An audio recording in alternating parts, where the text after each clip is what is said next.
And good morning. It was just a few months ago that the administration was holding up Yemen as the model for fighting terrorism. That is, by supporting partners on the ground and not sending in U.S. ground forces. At a news conference in India this morning, the president declared that is still the right strategy. Yemen has never been a perfect democracy or an island of stability.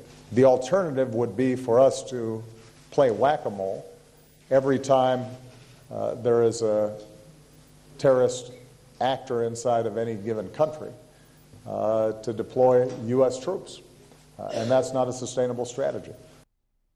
And we're joined this morning by the White House Chief of Staff, Denis McDonough, who is here in Washington. And Mr. McDonough, I have to say, while putting a large number of U.S. ground troops into Yemen may not have been the right strategy, obviously the strategy that we've been employing has not worked. What happened? Did we just not see this coming? Bob, thanks for the opportunity to be with you this morning. I sure appreciate it.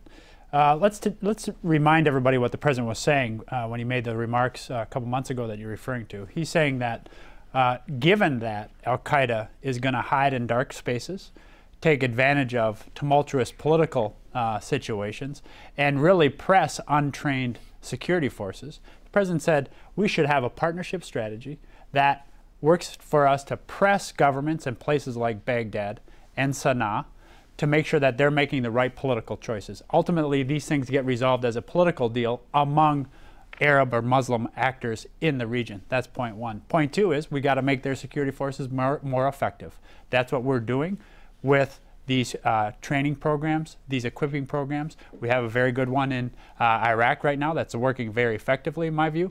And the third thing we have to do is have good intelligence, know that when some threat is manifesting, is going to threaten our people, our interests, or our country, that we take action decisively to do that. What the president was saying when he talked about us doing that successfully in Yemen, he's saying that we are taking out terrorist leaders, as we have in that country and elsewhere in the region. If he has to act, he will, and he's demonstrated that. But the government fell.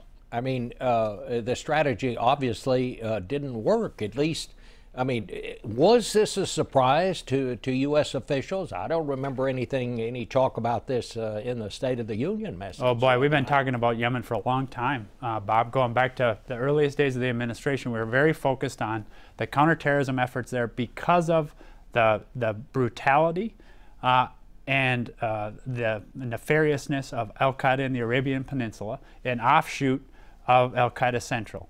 Now, we've been very clear that we have a counterterrorism strategy, Bob. That's what we're trying to do, is to make sure that we keep them off kilter. That's why we did things like we did, and it's been acknowledged about Anwar al-Awlaki, for example. That's point one. Well, point two, you keep bringing it back to the government. I think it's very important to recognize that governance in Yemen has always been difficult. We will continue to press actors on the ground, including today, to make decisions transparently, pursuant to a political agreement, so that we can work with them to keep on the offensive against al-Qaeda in the Arabian Peninsula.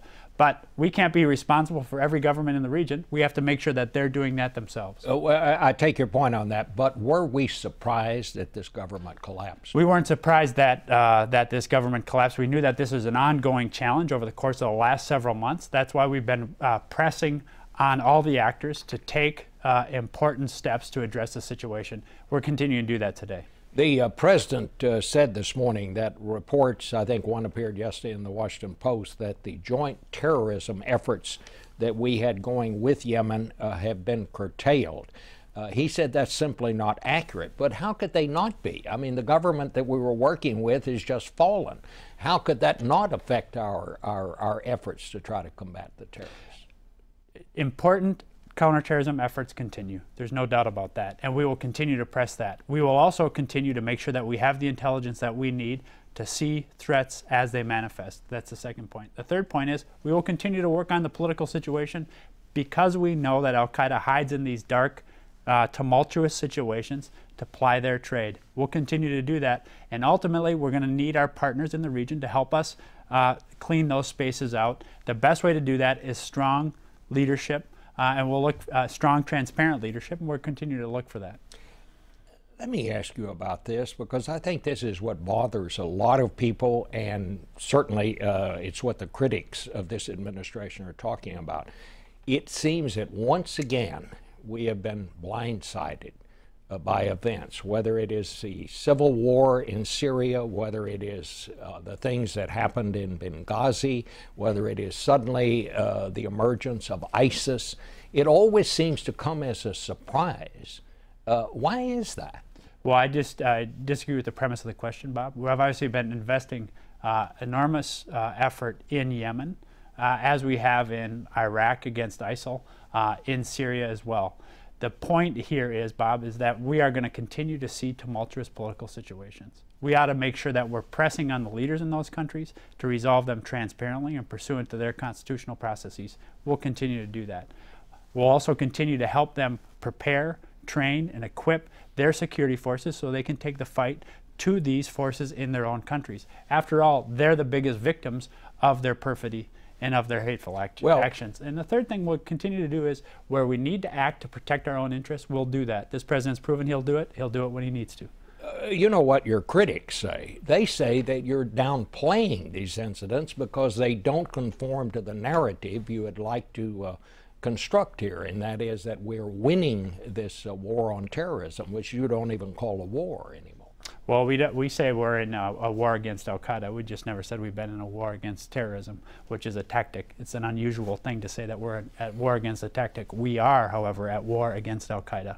Its manifestations in Yemen, its manifestations in South Asia, its manifestations in East Africa, North Africa, and we're at war bound to ultimately destroy, first defeat, then destroy, ISIL in Iraq and Syria. So, Bob, we're not downplaying anything. We're investing an enormous amount of time and resources, including an enormous amount of resources that the American people make available to us, and an enormous amount of our troops in this effort. So we'll continue to do that.